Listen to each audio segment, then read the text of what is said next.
Hello and welcome to Business Today. I am Siddharth Zarabi and with me today a very special guest, Sanjeev Sanyal, the former Principal Economic Advisor in the Ministry of Finance and now a member of the Prime Minister's Economic Advisory Council. Sanjeev, a very warm welcome to Business Today. Thank you for your time.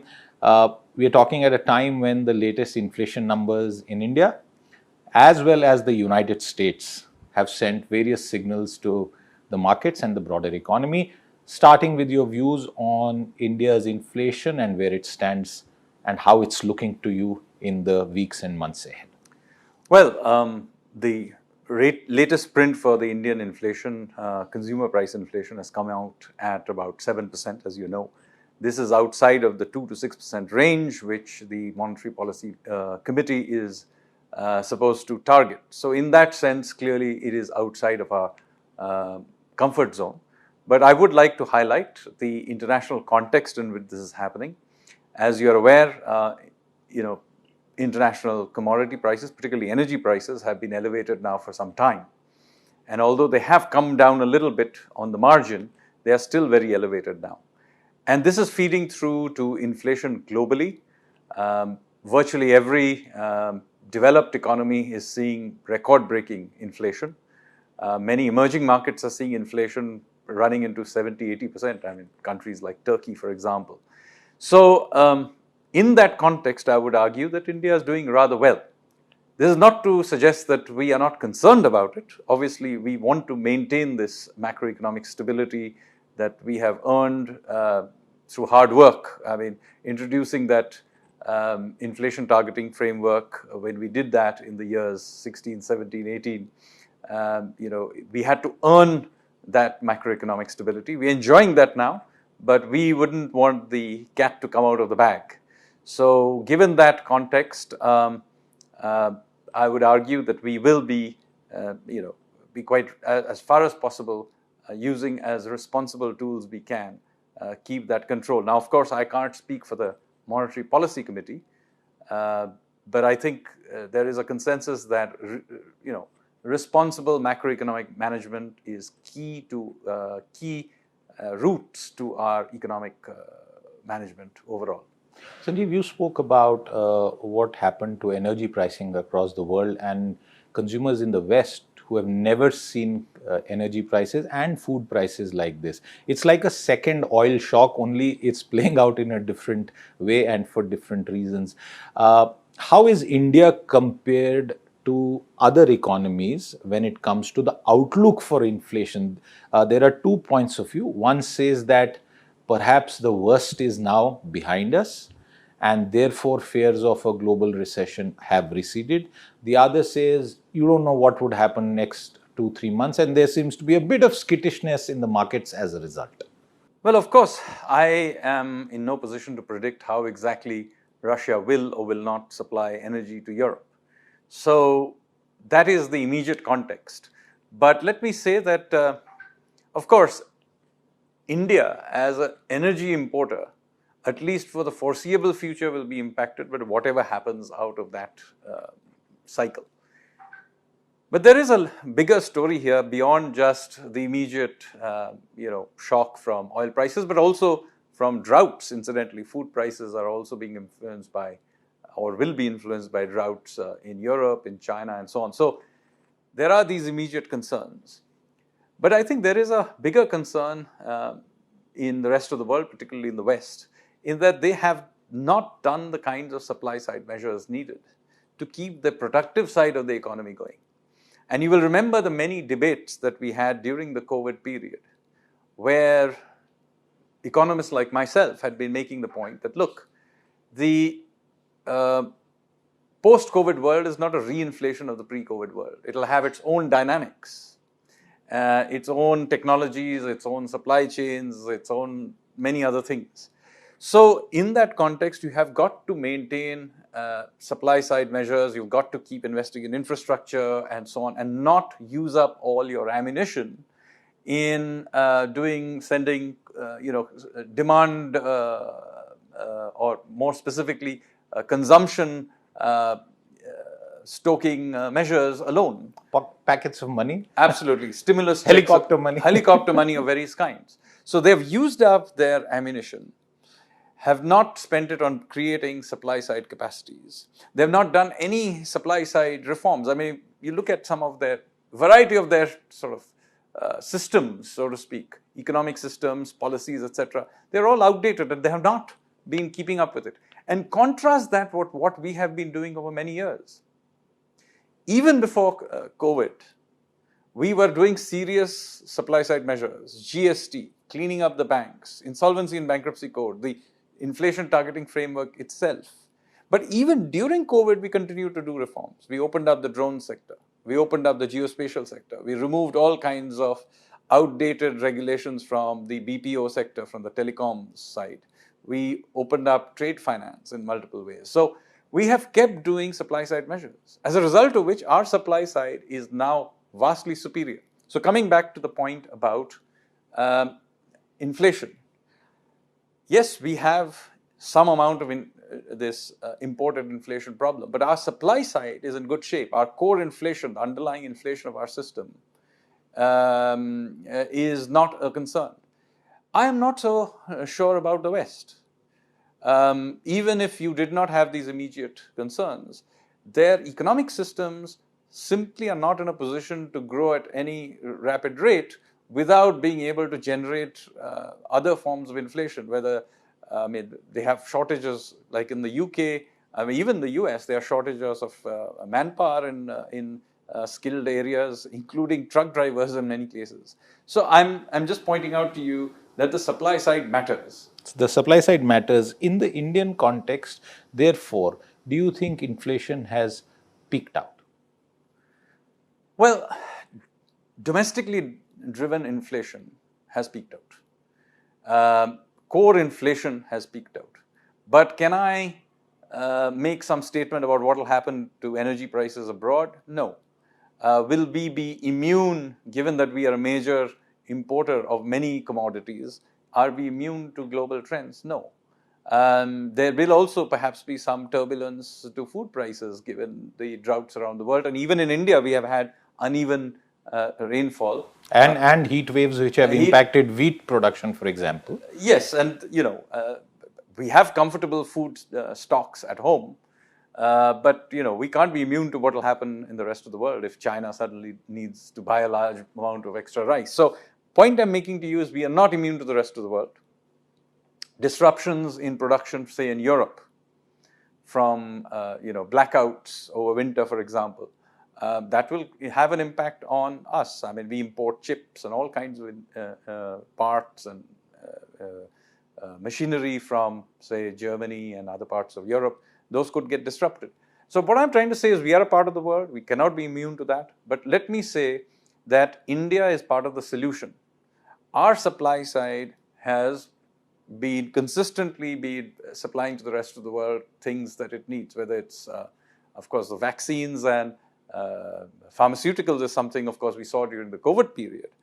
But I think we will increasingly find that, the deployment of Indian products and services is a key part of tempering inflation in the world, not just in India. I mean, many of the things are being many of the back offices now, increasingly middle offices, even front offices are being outsourced to India from the West, particularly Western Europe.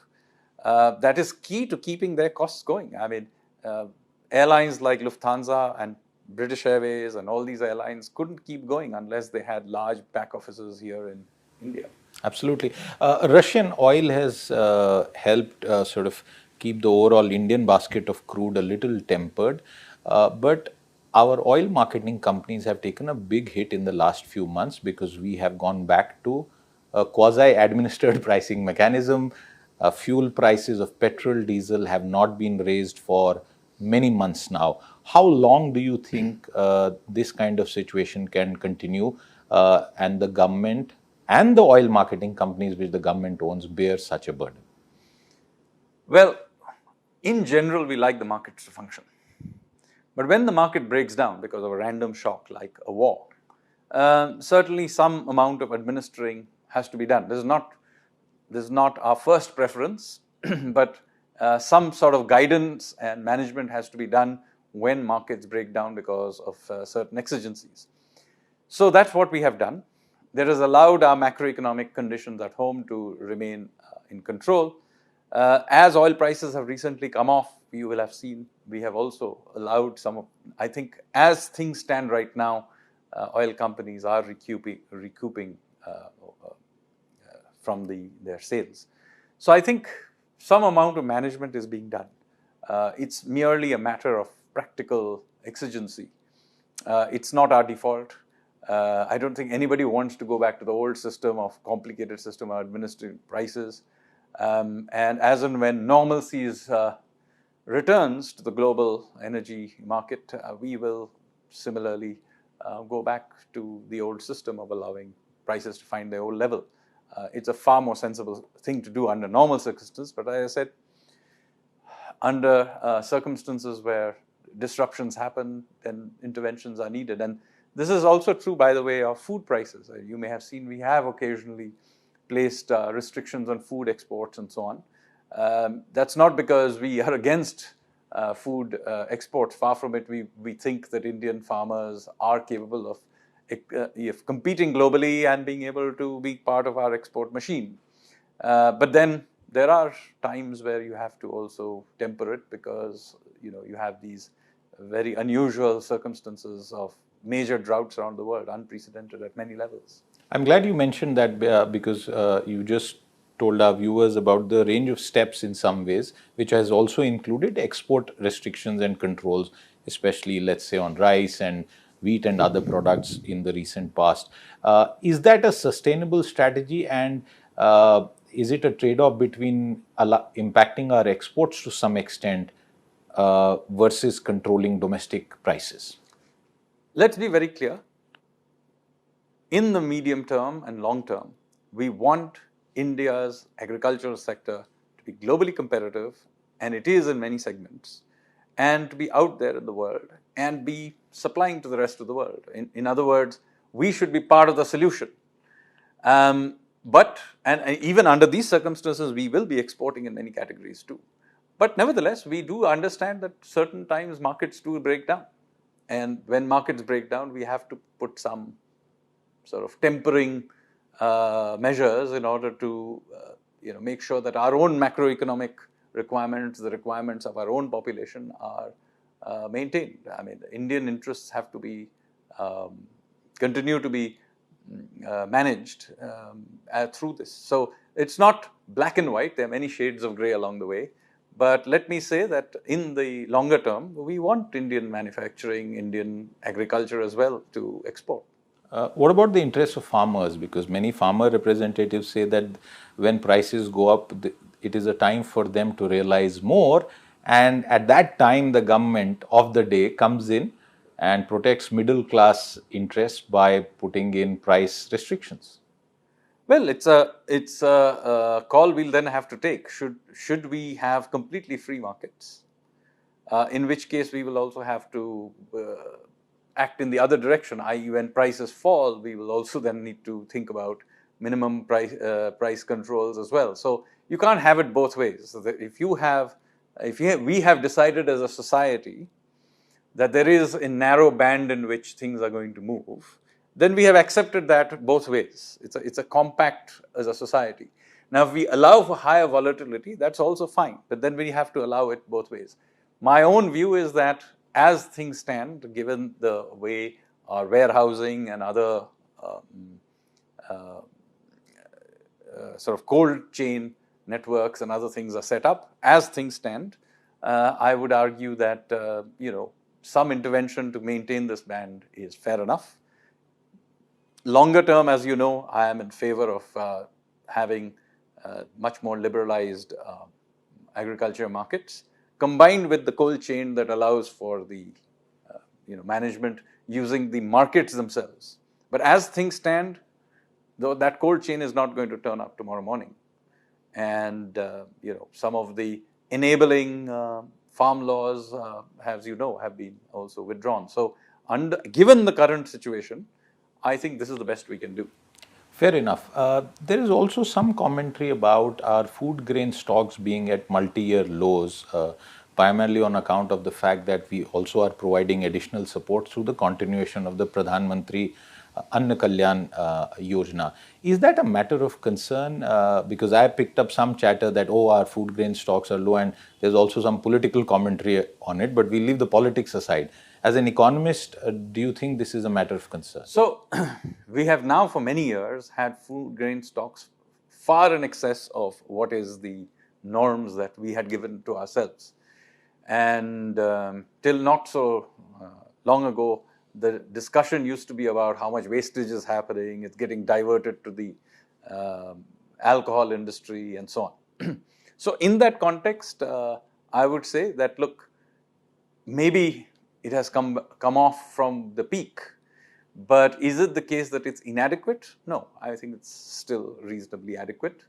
And although we ourselves in this monsoon has been quite a rough journey for many parts of the country. Pretty erratic. Very erratic.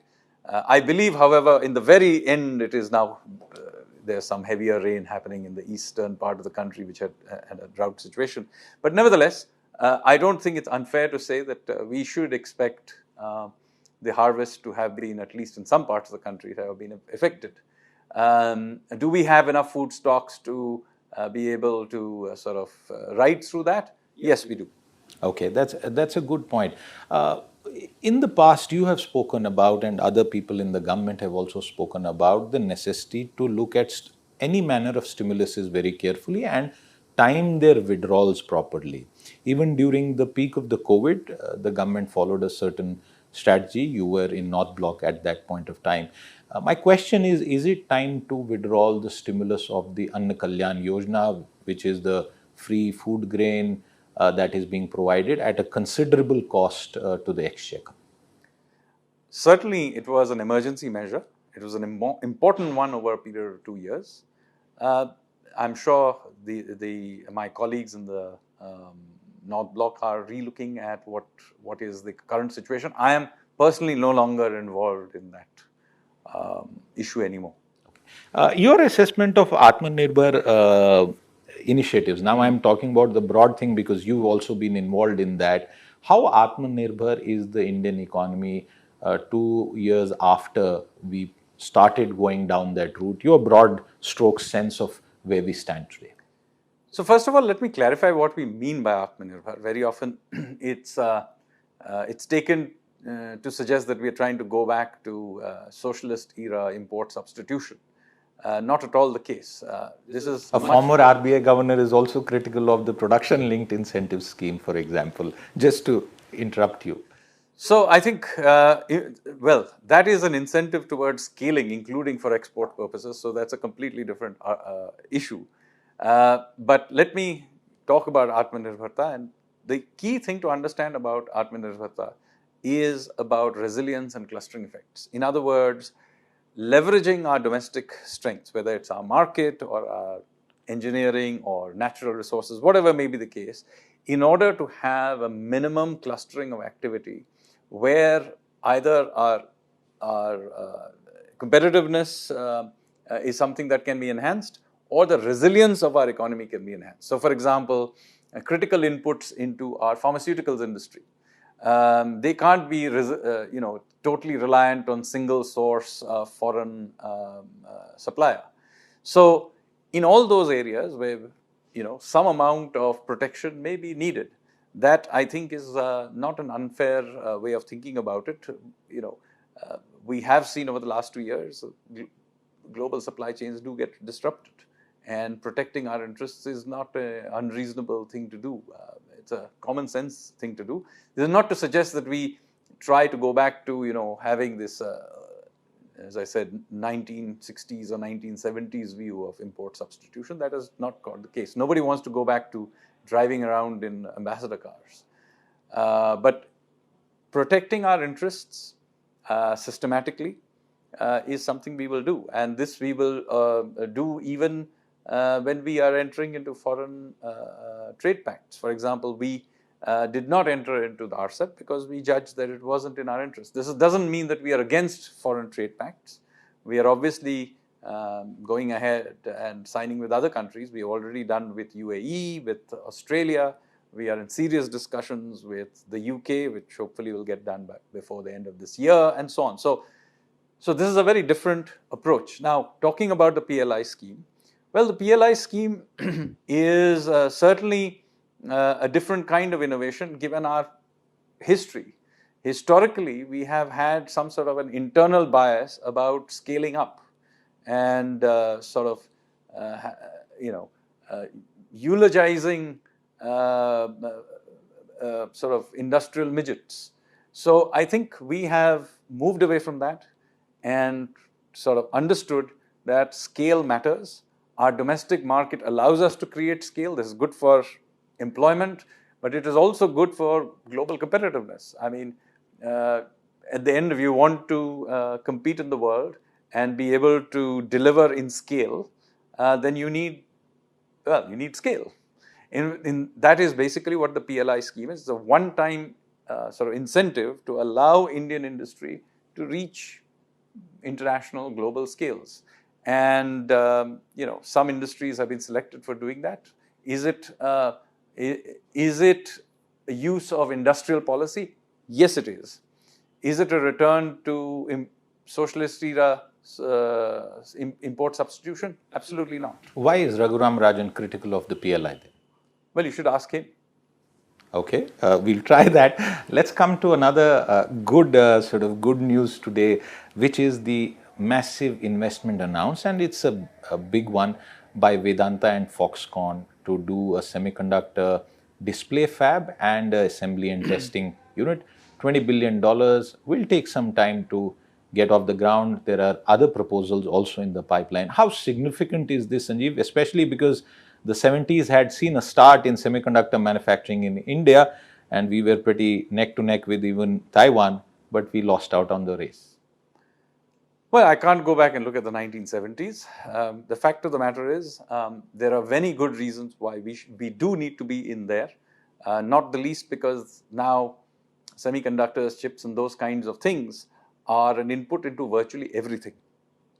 So, just like with critical inputs into pharmaceuticals, this is a critical input into the digital economy, and we do need to have some capacity in it. I'm not saying they'll replace the rest of the world, but we do need some capacity here. And so we do want them here. The governments, both central and the relevant state governments, have put in the effort to try and attract this.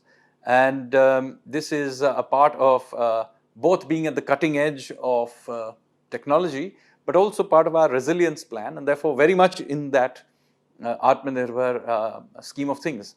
By the way, the Americans are doing the same thing, as you may be aware, trying to reshore these things for exactly the same reasons, incidentally. So I hope some of the non-resident Indian economists based in the US who dislike our PLI schemes and so on, are raising their objections in their country of residence. What about the new global supply order? For the last 3 decades, the world and even India believed in the relevance of global supply chains, just in time, outsourced manufacturing. We are seeing a reversal to that, and a realization that you can't just trust a one single country, which, by the way, not only is been problematic for India on its borders, but also globally as well. Is there a new reckoning? And Sanjeev, I ask you this as someone who has tracked not just present, but even historical trade ties of India with other nations. Absolutely. And again, just like India has to care about resilience, so do global supply chains and other economies in the world. And one of the things we found out through this last few years, whether it's the war or COVID or the tensions in East Asia, that an interconnected world is also susceptible to breakdowns. And if your entire sort of business model is based on a single source or a single kind of supply chain, then obviously you are susceptible to that breaking down and breaking down everything as a result. The old story, the battle is lost for the want of a nail. So in that context, India has a very big value proposition. We are one of the few countries in the world who can do scale in China kind of scale in terms of our domestic market, the amount of labor we can bring to the table, our engineering capacities, and so on, and increasingly our infrastructure, which historically may have lagged behind, but I think increasingly we are able to create airports, ports, highways in global quality. So, given that context, and of course, given our own domestic market, which is itself attractive in its own right, I think we are making a big pitch to be a part of the global supply chain and part of a global solution. Sanjeev, over the last 2 years, China plus one, and that plus one being India, has been spoken about at global forums. At the World Economic Forum in Davos, pretty much every conversation that I was part of, this did come up. Do you agree with China plus one, even if you sort of dislike the formulation because it kind of doesn't seem to be right? But is India an alternative for global manufacturing, global capital versus our neighbor? First of all, we are already critical to the global services trade. And do remember, even in manufacturing, a significant part of the manufacturing is actually about the design, the logistics, and so on. And a lot of it is already done in India. So, if we can design a chip, why can't we also do the next step in manufacturing? If we can design a car, if we can design all kinds of electronic products, and so on. I don't think we are incapable of actually taking the next step and producing it. And we are seeing a lot of interest. FDI has clearly been strong over the last few years, even through the COVID period. So I think, we are capable. And even at the margin, we can see our own domestic manufacturers, the sort of energy is coming back in some ways. You can see credit growth picking up in recent months. So I think we are in good shape. Financial markets have repeatedly shown resilience and the capacity to fund all this. And of course, we are now the world's third largest startup ecosystem, suggesting that its innovation and entrepreneurship is very much bubbling in this country. Sanjeev, before I move on to the final question on our growth prospects, has our regulatory cholesterol come down? You spent several years in government, in the finance ministry, and now in the Prime Minister's Economic Advisory Council. An assessment over this entire period, how much has our regulatory cholesterol gone down? I would argue significantly. May not be perfect, but certainly from the days where we used to have everything tied up in red tape, I think we have come to a stage where there has been a significant reduction of this red tape. There has been a significant change in the attitude of our policymakers and the civil service towards risk taking, towards business, and it's not just at the central government level. You see even states like Uttar Pradesh, historically not known to be very sort of welcoming of investors and companies. You see the effort that's being put in to attract investments from not just inside India but across the world. So I think there has been a significant change in attitude, and that has significantly fed through also to actual policies, procedures. We have something called Invest India, underneath there's Startup India. I mean, the sheer effort coming right from the top, from Prime Minister Modi himself, to push for this. So I think this is something that is very much there. Now, this is not to suggest that more cannot be done.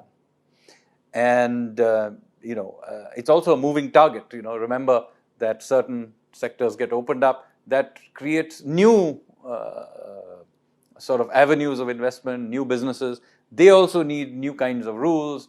And some of those rules may initially not turn out to be right, but what we will find is our willingness to continuously go back and revisit them. So we have gone away from this, we in the government know what is best for you and here it is, to an attitude of consultation, of going back. And you saw that with drones. The drone sector needed new rules.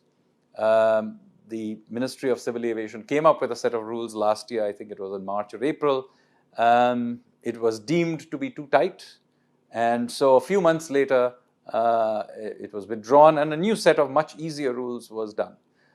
We are also seeing that with the data protection rule, that it was deemed not to be good enough. We'll take it back, rework it, come up with a brand new one, and so on. So what matters in the end is responsiveness and the whole attitude towards innovation and entrepreneurship. And I think there is a sea change in that. Even in the 5 years I've been here, there's been a sea change in that. Absolutely. Let's move on to the final part and your assessment of growth just beyond the headline numbers. Numbers get revised. Our GDP is restated 3-4 times. Inflation numbers get revised. But your assessment about an economy where a lot of people said that it's moving in two separate directions. The weaker part, the unorganized part, the informal sector, the MSME sector is suffering, whereas the larger organized companies have benefited from digitization, have benefited from the post-COVID bounce back in consumption, and this is now becoming a strain, including parts of the rural economy, Sanjeev. So first, let me say that this sort of 1970s rhetoric, big business is somehow in competition with small business. May be true in certain segments, maybe. There are certain industries where that happens. But for the most part, do remember that big business and small business are hardly in competition. They are mostly in sync and complementary to each other. Most small businesses supply to or use products from large businesses. Even a small kirana shop is ultimately selling soaps and biscuits and other things from large companies. So I think, first of all, let's get away from this idea that their relationship is mostly of some sort of a competitive one, and that one of them growing is somehow bad for the other end of the spectrum. What matters in the end is that the whole ecosystem of industry grows. If that happens, then including large industry grows, then the whole supply chain tightens up. It benefits everybody. GST grows. The whole system formalizes. It's a good thing for everybody. And that formalization is happening. It's a good thing even for small industry to formalize. And we have given all kinds of incentives to allow that to happen. So my argument, as far as the medium-term growth prospects of this country is concerned, I think our supply side, having done years now of reforms and some very difficult reforms, our supply side is in perhaps the best shape of any major economy in the world. We are, even under very difficult circumstances, we are hitting about a 7% odd GDP growth rate. But I would argue that if we say get clear roads, as say you got between 2003 and 2006, you had a phase where international situation was particularly conducive, Goldilocks kind of period, then this economy can grow at 9%. Now, can I predict that whether we win and if we will get that kind of a phase? No. But I'm just pointing out to you that our economy is capable of that kind of thing. So we have a very good, robust car, the engine is in good nick, we have a good driver in place. Now, of course, I can't predict the condition of the roads, and I wouldn't advise pressing the accelerator too hard till we get a good patch. But even with this rough patch, we are managing to do 7% growth. That is far in excess of any other comparable economy in the world. I mean, China, or certainly Europe is probably going to recession, but even China is nowhere in that same range of growth. So we are clearly doing very well, and doing it without our macroeconomic fundamentals going off kilter. I mean, even on the inflation front, yeah, it's above what we would like it to be. But given the conditions and what's happening in the rest of the world, I think we have managed our macroeconomic stability indicators rather well. So I think we are in good shape. I would advise against unnecessarily throwing that out of the window, trying to force growth through this. I would say this is a good rate. Compounding is a good thing. And if we get a clean patch, we can probably grow at 9% or more. And that's perhaps the best way to end this interview, because 9% would be something which would benefit all Indians as growth trickles down. Sanjeev, Sanyal, thank you very much for Thank your you time very with much. us today. That was Sanjeev Sanyal, the member of the Prime Minister's Economic Advisory Council, talking about inflation, growth, and the state of India's economy, with the hope that it will soon touch 9% annual growth. If you've been, thank you very much for watching. If you like the video, do like, comment, share and subscribe.